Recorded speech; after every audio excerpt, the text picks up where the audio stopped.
कैसे हो बच्चों। आज का हमारा चैप्टर है डाइवर्सिटी एंड डिस्क्रिमिनेशन। ये हमारा सिविक्स का दूसरा चैप्टर है। चैप्टर के नाम में दो शब्द बोले गए हैं, डाइवर्सिटी और डिस्क्रिमिनेशन। डाइवर्सिटी के बारे में हमने पहले चैप्टर में भी पढ़ा है, जिसका मतलब होता है विविधता या अनेकता। जैसा कि हमारे देश में अलग अलग धर्म, जाति, प्रांत, रंग, भाषा के लोग रहते हैं, तो वो हमारे देश की डाइवर्सिटी होती है। ऐसे ही डिस्क्रिमिनेशन का मतलब होता है भेदभाव, यानी जब डाइवर्सिटी के आधार पर दो लोगों में भेदभाव किया जाए तो उसको हम डिस्क्रिमिनेशन कहते हैं। अब इस डिस्क्रिमिनेशन का पहला स्टेप होता है प्रेजुडिस। प्रेजुडिस का मतलब है पूर्वाग्रह, यानी किसी को बिना जाने, किसी से बिना मिले उसके बारे में कुछ नेगेटिव बातों को सोच लेना प्रेजुडिस या पूर्वाग्रह कहलाता है। उदाहरण के लिए मान लो हम कहीं ट्रेन में या बस में जा रहे हैं और हमारे सामने वाली सीट पर एक आदमी आकर बैठ जाए जिसके कपड़े थोड़े मैले से हैं,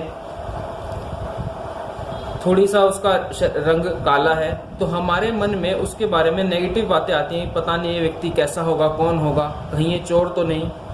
हालांकि हम उसे ना तो बात कर पाए हैं ना उसके बारे में कुछ जानते हैं, फिर भी उसके बारे में हम नेगेटिव बातें सोच लेते हैं, तो इसको हम प्रेजुडिस या पूर्वाग्रह बोलते हैं। कुछ पूर्वाग्रह हमारे देश में पहले से भी चले आ रहे हैं। उदाहरण के लिए अगर हम देखा जाए तो दक्षिण भारत, ये हमारे देश के दक्षिण प्रांत को बोला जाता है, तो ऐसा प्रेजुडिस माना जाता है कि वहाँ के लोग उत्तर भारत से बिल्कुल अलग होते हैं। वहाँ के लोग खाने में चावल का इस्तेमाल ज़्यादा करते हैं। वहाँ के लोग ज़्यादा अंग्रेज़ी बोलते हैं, हिंदी नहीं बोलते। अब ये सारी बातें सच भी हो सकती हैं और नहीं भी हो सकती, क्योंकि हमने वहाँ जाकर देखा नहीं है, वहाँ उन लोगों से हम मिले नहीं हैं, तो इस चीज़ को हम प्रेजुडिस बोलते हैं। अब इस प्रेजुडिस से ही एक स्टीरियोटाइप बनता है।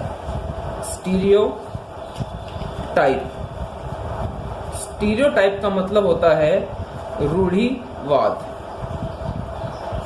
आम भाषा में कहें तो हिंदी का एक प्रसिद्ध मुहावरा है, लकीर का फकीर। इसे कई बार हमने सुना होगा, बोला होगा। रूढ़िवाद या प्रेजुडिस का मतलब होता है धारणा बना लेना। जब कोई प्रेजुडिस पक्का हो जाता है, यानी कि वो प्रेजुडिस किसी एक व्यक्ति ने बनाया और वे प्रेजुडिस बनते बनते कई लोगों तक पहुंच गया, तो उसको फिर रूढ़िवाद या स्टीरियोटाइप कह दिया जाता है। अब इसमें होता क्या है, अब हम एग्जाम्पल लेते हैं दो, एक तरफ बॉयज और एक तरफ गर्ल्स।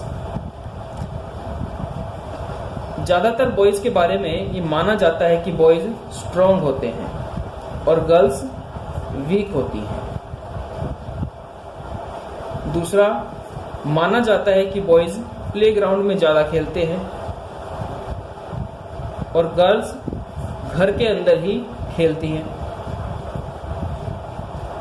तीसरा, बॉयज को घर के बाहर काम करने की आदत होती है और गर्ल्स को घर के अंदर काम करने की आदत होती है।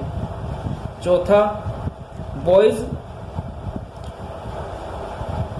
घरेलू काम नहीं करना पसंद करते, जिसको हम हाउस होल्ड वर्क बोलते हैं, और गर्ल्स घरेलू काम करती हैं। तो अब ये कुछ बातें ऐसी हैं जो सभी लड़कों के बारे में सोची जाती हैं और ये कुछ बातें ऐसी हैं जो सभी लड़कियों के बारे में सोची जाती हैं। लेकिन क्या ये सारी बातें सही हैं? क्या सभी बॉय स्ट्रांग होते हैं और सभी गर्ल्स वीक होती हैं? क्या सभी लड़कों को घर के बाहर ही खेलना पसंद होता है? क्या सभी लड़कियां सिर्फ घर के अंदर ही खेलती हैं? क्या लड़के सिर्फ घर के बाहर के काम ही करते हैं और लड़कियां सिर्फ घर के अंदर के काम ही करती हैं? लड़के घर का काम करना बिल्कुल पसंद नहीं करते और लड़कियां को घर का काम करना ही पड़ता है? ये सारी बातें सच नहीं होती हर एक के लिए। फिर भी हमारी सोसाइटी में ये स्टीरियोटाइप्स हैं, ये प्रिजुडाइज हैं जो लोगों की सोच से बने हुए हैं। कभी कभी ये सही भी हो जाते हैं, कभी कभी गलत भी हो जाते हैं। जैसे एक और माना जाता है कि लड़के रोते नहीं हैं और लड़कियां रोती हैं, ये भी एक स्टीरियोटाइप है, प्रिजुडाइज है। अब जब प्रिजुडाइज और स्टीरियोटाइप बन जाते हैं तो उससे होता है डिस्क्रिमिनेशन,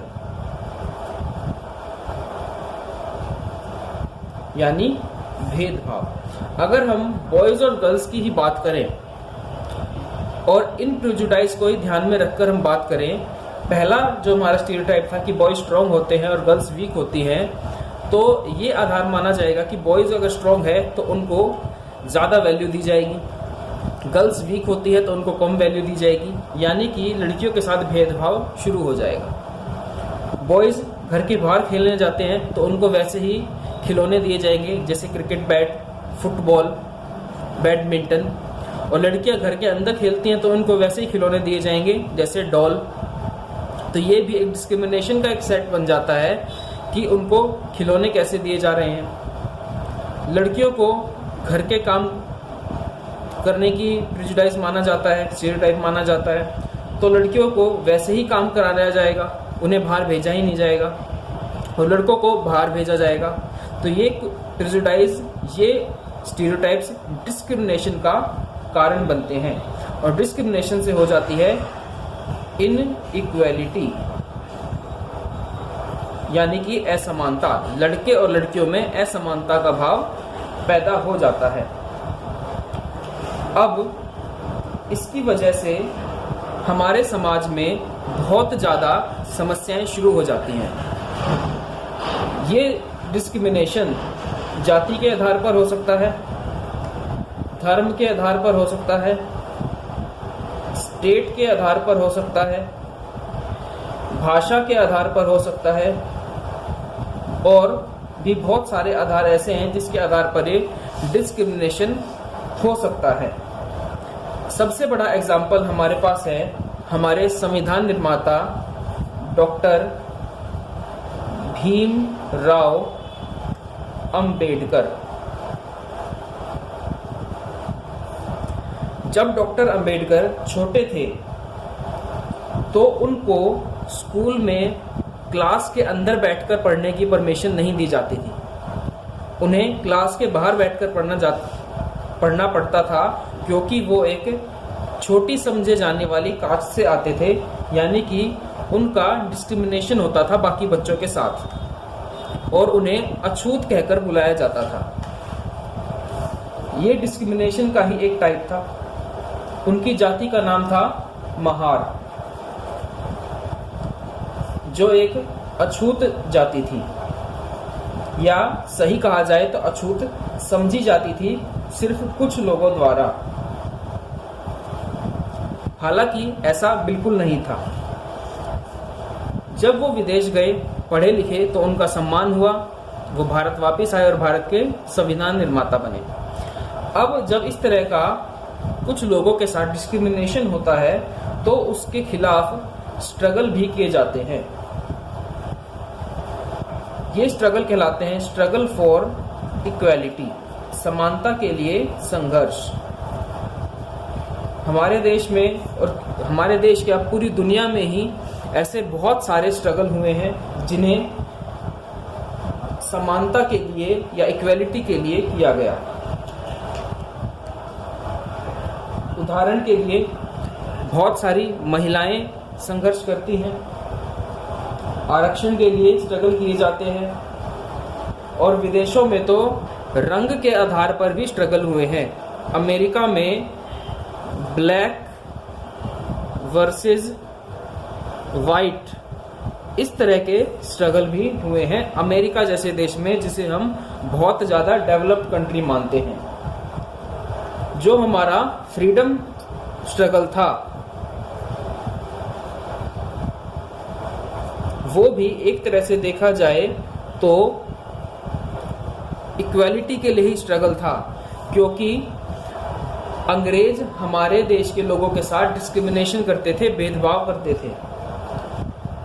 तो ये हमारे चैप्टर के मेन पॉइंट्स थे। इस चैप्टर को अच्छे से आप लोग पढ़ना और कोई प्रॉब्लम हो तो कमेंट्स में पूछ लेना।